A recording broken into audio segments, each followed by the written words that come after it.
pamphlet for instructions. Let's see. Step 2, red wire and 30 amp fuse wired to battery power. So let's do that now. All right, I see what it was talking about right here. This right here, off the whip.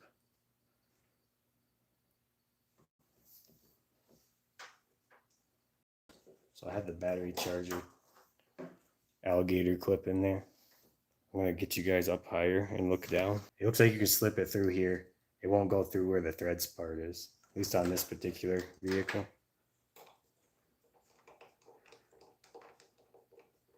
So that's in there. Okay, on to step 3. Let's see what step 3 says.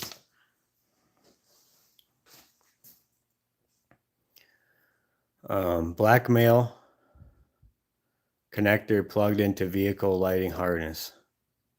The vehicle lighting harness, blackmail connector. Okay, let's find that. This is the orange connector. That's a female. We need blackmail connector right here. This is male. It's got like the male connector things. Okay. And into the vehicle light wiring harness. There's actually not that much to this. It looks like. My head might be in the way for a minute here. Okay, I'm going to show you. I see what we got to do. Blackmail connector plugged into vehicle lighting harness. So that thing we just had is the vehicle lighting harness. Vehicle lighting harness. And it goes into the blackmail connector off of this adapter, which is right here. Here's our blackmail connector adapter. Fits right in like it's supposed to. Actually bottoms out. That's actually pretty impressive. Here we go. Step 4. Yellow female sockets plugged into the H4 headlights. Okay, easy enough. So yellow goes into the headlights themselves. Yeah, it says yellow. Look at this. Yellow female sockets. So I think they meant orange. Into the headlight itself. Here's one headlight.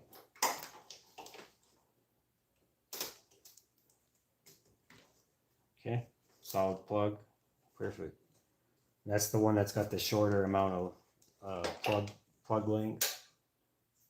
So they each get a ground. So we'll come back to this ground real soon, and we'll get our wire brush out. This one has a little length of cord on it.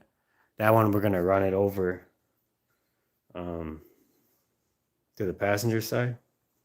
So let me move this a little bit over. Okay. So I think what you try to do is I think this will run right along in the channel of the radiator. If you guys could see what I was doing. Yeah, you could see it pretty good right here. There's a couple zip ties that came with it. I'll wait to put those in, but there's a few little like pilot holes already in the radiator itself and those fins that inside of that channel. And I could just do some zip ties along that. And what I can do also is put either a piece of rubber tubing, probably rubber tubing, on the part of the zip tie that's going to contact it. So if to prevent like abrasion. All right, so then we'll match up with what was going on here. I just like to visually look, you know. All right, so the black goes to the car part itself. Okay, easy enough.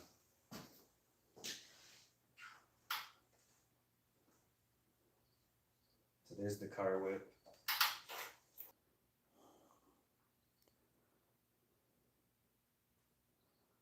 Good ground, okay. The thing I was going is about the black male plug. Why was there only one? Number 5 there.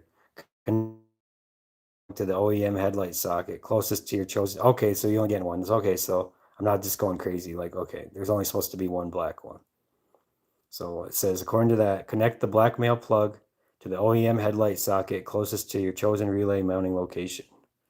For example, if you're going to mount the relays to the driver's side of the vehicle, then connect the black plug to the driver's side. Okay, so we already did that. So I'm not just going crazy. So number 4, It looks like we were going to yellow female sockets plugged into the headlight, H4 headlights. So those are orange. They keep calling them yellow. We're almost there. It looks like we just have to connect our grounds and finish the plug part on the passenger side. Okay, yeah, that makes sense. I guess we don't use the original plug wire whip from the car. It goes to the relay thing. If that makes sense, guys, that's what was throwing me off. Because I kept thinking there's something that has to piggyback it together. Get that little leverage in there to get these together. There we go.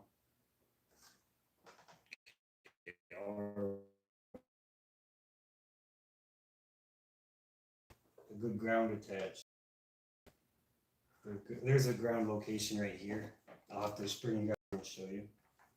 Back that off, clean it up with the wire brush on both sides. Then we're going to attach that ground in between it. It makes it not hard anymore. So I find the most on this kind of stuff. Just get that stuff out of the way if you can. Here's that little ground that's going to go on that little grounding screw. There's that ground right there. There's that little bugger. Yeah, she's a 10 mil. I kind of like these angled wrenches like that, the 45-degree angle. All right, so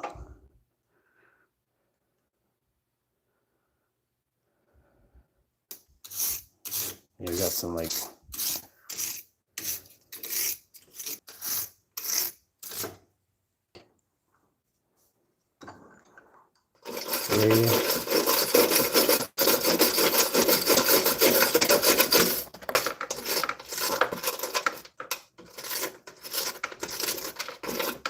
I'll get the other side of the wire. Look at that little notch. See if I can slip off. See? So I'm trying to get it back on one-handed here. Bear with me. Started a little bit by hand. Good question. So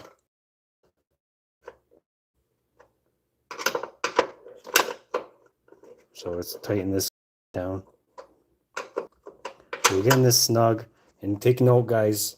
I'm choking up on the wrench, like far towards where I'm going. Now we're not way out here, because this stuff you can easily strip it out if you go too much torque on this. Getting it snug, okay? With it. Or I can just try the headlight switch. The headlights kept on like flickering and being dim. I went through and cleaned up the grounds on the wires. They're basically in the same region as they are on this. And the headlights never had a problem. We found an angle to get it in.